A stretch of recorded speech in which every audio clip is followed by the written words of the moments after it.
I can't really explain how you can migrate with such a vast number. And then also, this is the most interesting part.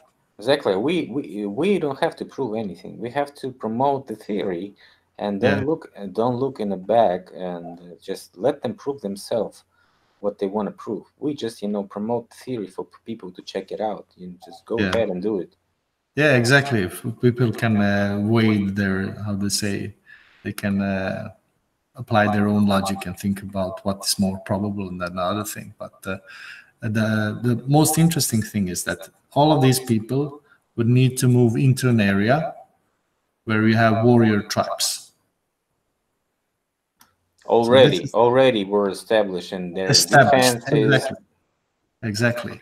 Official history says that all of the Balkans was populated, like heavy populated, with the Illyrians. And who were the Illyrians? According to official history, the Illyrians were the today Albanians. That's what they say. And they were like warrior tribes. So they're saying that people, Slavs, come in huge numbers, and then they just settle down in the Balkans.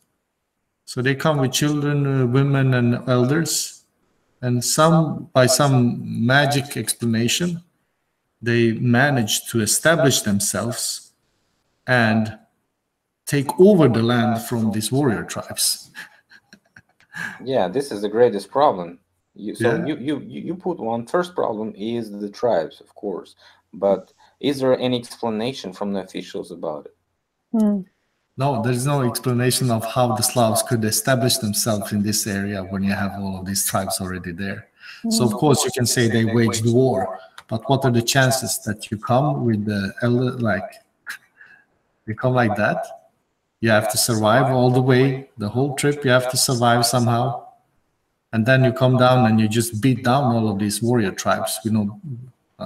I have my own explanation. They're all relatives there. Yes. And the only explanation of this movement is the fixation of the DNA change at a certain point.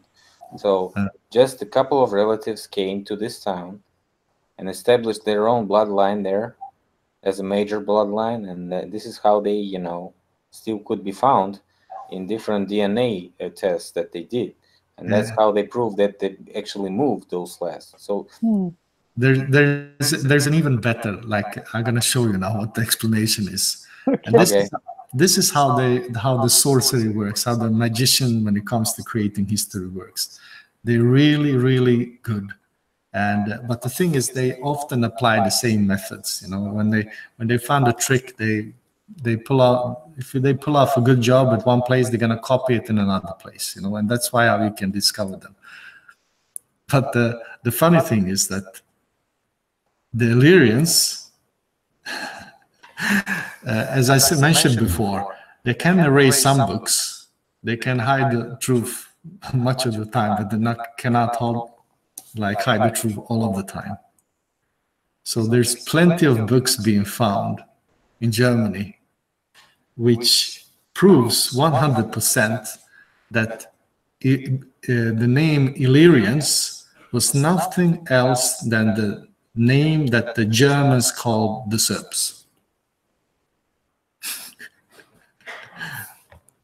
Or maybe two coexistent tribes, which were Albanians and Serbians, with the Illyro-Serbian transcript. Oh no, we're gonna look into that. We can show that.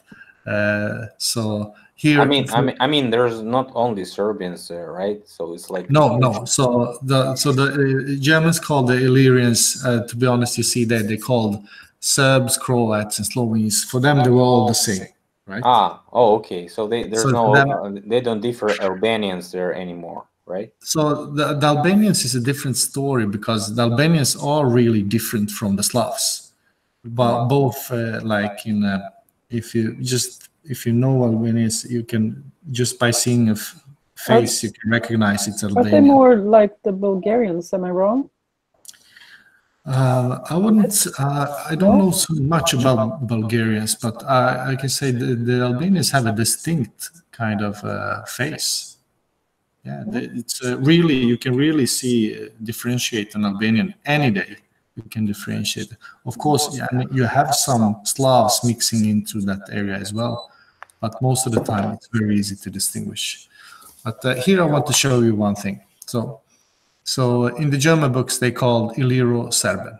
And the Illyrians, they were calling their, how to say, the leaders of their tribes, they were called Bato. Does it mean anything in Russian, Bato? But? Bato. Leaders of the tribe. Batya is like father, or like Bati is like the famous son of Chinggis Khan, or so it's like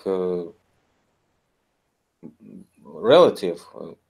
Relative, okay. In Serbian, Bato means, it's like a slang for brother. Brat. Yeah, okay. So everybody knows that in the Balkans, if you say Bato, people see siblings call their brother Bato. No, Like, it's a male relative anyway. So father or your brother is pretty much, you know, a male relative. So it's like or a male, you know, head of your troops. yes. Also is your father, because even though he's not your father actually, but he's your father in this battle, in this, you know, war, and whatever he says, you obey. Actually. Yeah. And you see, it's still kept in the Russian language then, the same kind of how to say meaning. And brat is connected to the word branitel. Branit is to defend. Yeah, we have it. Like brani is the field of the battle. Yeah, the field. Yeah, brana. It's like how to say the Bataille in French. Yeah, battalion. Battle in English, and bran is like also a quarrel and a fight between two fighters. I think you can say sorry, I think you can say bataille, bataille in Old Swedish, but otherwise it's battalion. Like a battalion, the word is related as well. Yeah. Yes. And you see, when you find the mother language, when you find the root language, you're gonna have you're not just gonna find 1-2 words. You're gonna find like a whole branch of words coming together, being logically connected to each other. Yeah, right? Because your father protects you, and you have Branit as a protect, and your brother is also, maybe you can protect him and he can protect you. It depends on who is older, and so like very interesting, because we have obaranять is like protection. Obran, Obran is protection. That's the same here. Then you have plenty of other words. You have brat, batine. Batine is to give somebody a whooping. So to give somebody what? A beating. Beating. Yeah, okay. Brat, beat also looks like brat, because battle, beat. And is a battle? It's the English word battle. Also, no, beat, to beat is like punch. Beaten. Yeah, they say beaten, battle, battalion. Yeah, you see all of those words like. But if you look at the English, sorry. Maybe broken. They're related. Broken and maybe. No, broken. But they're related. The interesting thing is, what I want to say is, if you look at the Germanic language and you try to find an explanation for brother, an etymological explanation, you will come to a dead end. But if you come to the Slavic language, you will find the whole root system of words being connected to each other. So if you take a guess, which one is closer to the mother language than the other? You know, those guys came from India here in Moscow, and they said like you are speaking like on 80% archaic Sanskrit, and we can understand you without any translation. Yeah.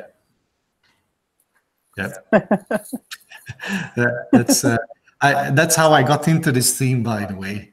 It's I saw a video about an Indian guy who lived in Belgrade. And this guy, you know, not many Indians speak Sanskrit, but this guy spoke Sanskrit. And when he came to Belgrade, he was there supposed to be for like 6 months or something. So he wanted to learn the language. And after like 2 weeks of going around and asking people about different words and trying to learn, he made this clip on YouTube. I can send you the link later, and he was astounded. It said like Sanskrit and Serbian, it's so similar, it's crazy. All the grammars, like it's a copy paste. The logic of the language, it's a copy paste. It's the same. Yeah, it's like reminds me of a vase, like that was broken for some reason, and each and every country has its part of the puzzle. And like we have to, you know, glue this vase together back again, so we can understand all the symbolism. Because I've researched a bunch of English words, and you know, because I know, you know, English since I was studying in high school, and also French connections to. We have all those intersections between this language, and all these intersections lead to Sanskrit or Russian and all these Slavic groups languages, because you know Ukrainians have also different words that were lost from Russian. Serbia has different words that were lost from Russian, and if we like collect all those words together in this united Slavic dictionary, you can find this united language of. You can figure it out. Yeah, because all these, you know, meanings, you cannot actually understand why, for example, sun, right? S-U-N, or why rain, or why rainbow, because you don't know Russian. But if you know Russian, you understand that Ra Duga. Duga is arch, Ra is light, or you know, Ra, the head god of light. And so rain is when you have rainbow, and this is where it comes, because Raduga and rainbow is the same. So it's like this is where you go. Rain is also from air, like ray also, the ray of light, also Ra, and so on and so forth. So it's like Swedish we have rain, regnbåge. So rain is also something that rains over, like a rain, like a queen. You don't have nothing. You don't have rainbows without the rain. So that's why it's all connected to the light. Because you don't have rainbow without the light. Also, if you don't have the light, you don't have the rainbow. So you see, you have a logical explanation. You have you have this what we talked about earlier. You have this alignment. How do you say rainbow in Serbian? Duga. Duga. Raduga. Oh, you see there. Wow. I can say the connection between English and the Slavic language is huge. And the thing is that they have, if you look at the ordinary dictionary, you take a word, for instance, let's take the word child. And if you look at it in the dictionary and you will say translation, it will say dieta, because dieta, many people say dieta for a child. Yeah, but actually a very common word that was very common. I know I grew up with it. It's not used as much as before. Is chelyad. So chelyad is people in Russian, in ancient. But the shield is what you also protect, because you protect your children. And if you like read it with like in French transcription, shield, it's like when you protect and children, you have to protect them. But you said deti, and Russian is also deti, but like dad in English is like a name for a father, like a short name, father, dad. How do you explain it in English? You cannot explain, but in Russian, dad is your grandfather. Deda, deda. Yeah, and also deti. This is like dead, also dead person. Okay, so it's like the eternal circle of your family. Deti, dead, grandfather, grandchild, grandfather, grandchild. It's the same old story, you know. And this is something you're not gonna notice it in an ordinary dictionary, like. Nobody can tell you this except when you like have this conversation between people. That's why they have all those borders between us, so you cannot like visit this or that country. Yes, that's true. I didn't follow that. That's really true. And you have to, you You have to listen to the media to find out about this or that country. And what do you find about Russia right now? That Russia is, one of the most evil country. It's like, yeah, it's Salisbury, Russia, U.S. elections, Russia, everything is Russia. Yeah, and I think that's really interesting about. I have a theory why, because this kind of agenda is all about making a division, right? You want to cut off everything from each other, and especially we want to cut ourselves out from the roots, and especially how important is it for them to cut off humanity from the root language? It's very easy through the religion, first of all, because you have at least three religions in the Yugoslavia. You have Catholic, you have Muslims, and you have Orthodox, right?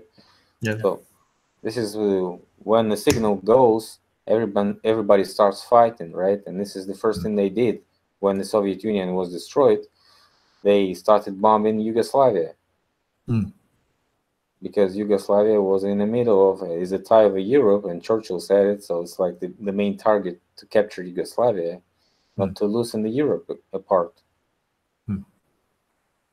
Yeah, and I think there's one more aspect to this actually, that we, if you go to the Balkans, you can't find any kind of ancient sites anymore. Everything has been destroyed. And I have pictures, there's books to buy where you can see when they went out to put out dynamite in all churches, all fortresses, ancient sites. It's crazy. It's really, I think it's, I'm going to come to that in this presentation. I think that there's a story here that they really don't want to be known. And probably it is about this interconnectedness between people. Between different groups, because right now we feel so far apart, like an Englishman from a Russian is like, wow, we just total strangers. But if we were really to examine all of this, we will at some point find, and you can find it by language. If you step back, you will find a place when it all interconnects.